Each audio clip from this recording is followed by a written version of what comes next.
Hello বন্ধুরা, আজকে আমি করেছি খুবই কমন একটা রেসিপি, পেঁয়াজ কলি আলু দিয়ে তেলাপিয়া মাছের রেসিপি।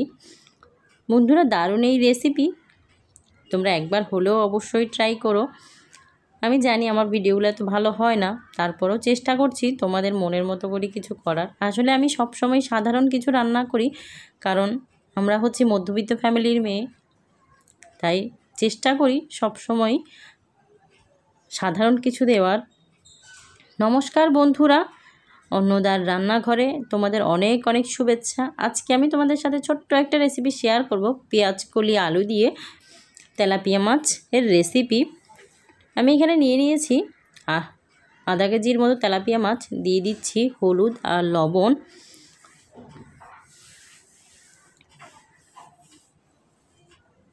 আমি মাছটাকে ভালো মতো একটু মেখে নিব। দিয়ে দিয়েছি একটু লাল মরিচের গুঁড়ো, তোমরা চাইলে দিতে পারো, না চাইলে নাও দিতে পারো। মাছটাকে আমি একটু ভালো করে মেখে নিব। বন্ধুরা, আমি কিন্তু আমার মতো করেই রান্না করি, আমি এত ফর্মালিটি পূরণ করে রান্না করি না। আমি আমার মতো রান্নাগুলোই তোমাদের দেখানোর চেষ্টা করছি। আমি যেভাবে রান্না করি এত কিছু হয়তো মেনটেন করি না,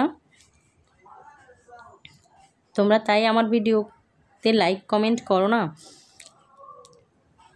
তারপরেও চেষ্টা করছি তোমাদের ভালো লাগার মতো কিছু করার জন্য। আমি মাছগুলো দিয়ে দিয়েছি প্যানে। সবগুলো মাছ একে একে দিয়ে দিব।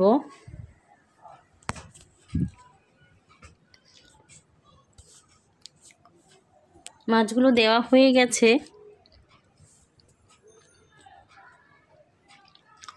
মাছগুলোর এক সাইড ভাজি অলরেডি হয়ে গেছে, একটু উল্টে দিব, একটু কড়া করে ভাজবো।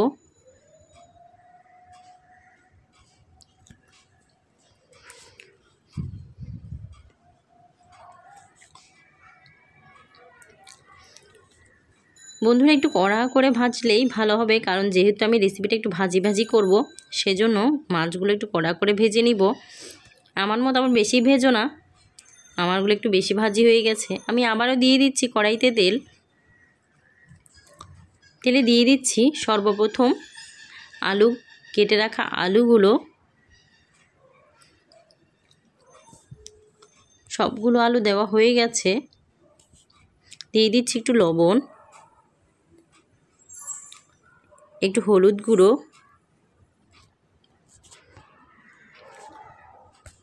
আমি আর এখানে কোনো মশলা ব্যবহার করব না। আমি আলুগুলোকে আগে একটু ভেজে নিব, যেহেতু পেঁয়াজ পাতাটা অনেক তাড়াতাড়ি হয়ে যায়, সেজন্য আলুটাকে আমি আগে থেকে একটু ভেজে নিব।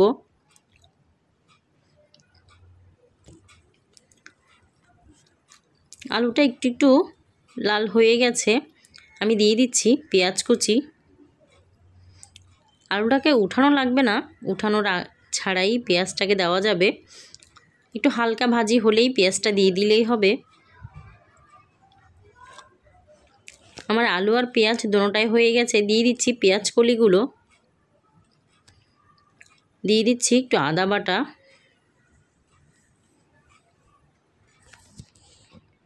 কাঁচামরিচ বাটা,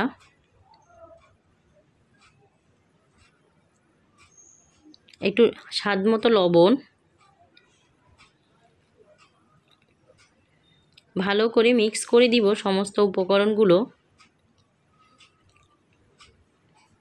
বন্ধুরা, পেঁয়াজ কলি থেকে কিন্তু অনেকখানি জল বেরোয়।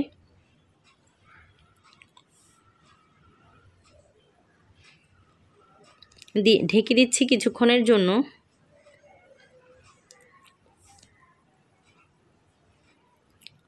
ফিরে এলাম কিছুক্ষণ পর, আবার একটু নেড়ে দিচ্ছি।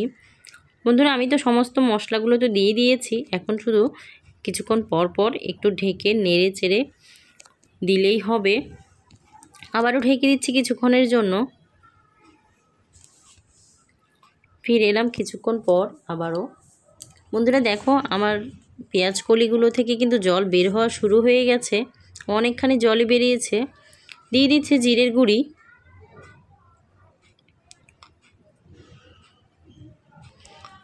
এটা হচ্ছে ভাজা জিরের গুঁড়ি, তোমরা চাইলে বেটেও দিতে পারো। আমি একটু আমার পেঁয়াজকলি রেসিপিটাকে একটু ভেজা ভেজা রাখবো। আমি দিয়ে দিচ্ছি ভেজে তুলে রাখা মাছগুলো।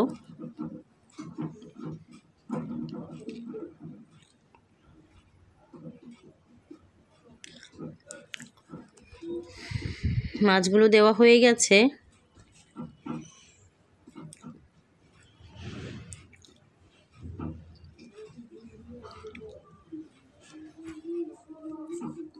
বন্ধুরা, আমার ভিডিওটা কেমন লাগে তোমরা অবশ্যই কমেন্ট করে জানিও। আমি ভিডিও কেমন বানাই তোমরা কমেন্ট করে বললে অনেক বেশি ভালো লাগে, উৎসাহ পাই ভিডিও বানাতে। তোমরা যদি পাশে থাকো আমি অবশ্যই এই প্ল্যাটফর্মে থাকতে পারবো। তোমরা প্লিজ আমায় একটু সাপোর্ট করো, তোমাদের সাপোর্টের অনেক বেশি প্রয়োজন।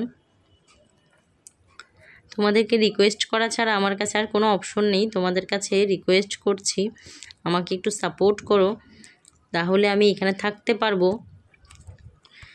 বন্ধুরা, আমার পেঁয়াজকলি রেসিপিটা কিন্তু প্রায় হয়ে গেছে। দিয়ে দিচ্ছি ধনেপাতা কুচি। ধনেপাতা কুচিটা দিয়ে নাড়িয়ে দিলাম কিছু, আবারও ঢেকে দিচ্ছি কিছুক্ষণের জন্য। বন্ধুরা, আমার রেসিপিটা কিন্তু সম্পূর্ণ হয়ে গেছে। এই যে পরিবেশন করেছি, দেখতে দেখো যতটা ভালো লাগছে, খেতেও কিন্তু ঠিক ততটাই স্বাদ হয়। তোমরা একবার হলেও এইভাবে একবার ট্রাই করো। বন্ধুরা, সবশেষে বলবো আমার ভিডিওটা কেমন হলো তোমরা অবশ্যই কমেন্ট করে জানিও। তোমরা কমেন্ট করলে অনেক ভালো লাগে, উৎসাহ পাই ভিডিও বানাতে। আর যদি ভিডিওটা একটু যদি ভালো লাগে তাহলে চ্যানেলটাকে সাবস্ক্রাইব করে আমার পাশেই থেকো। লাইক কমেন্ট শেয়ার করতে ভুলো না। সবশেষে বলবো ভালো থেকো, সুস্থ থেকো। ধন্যবাদ সবাইকে।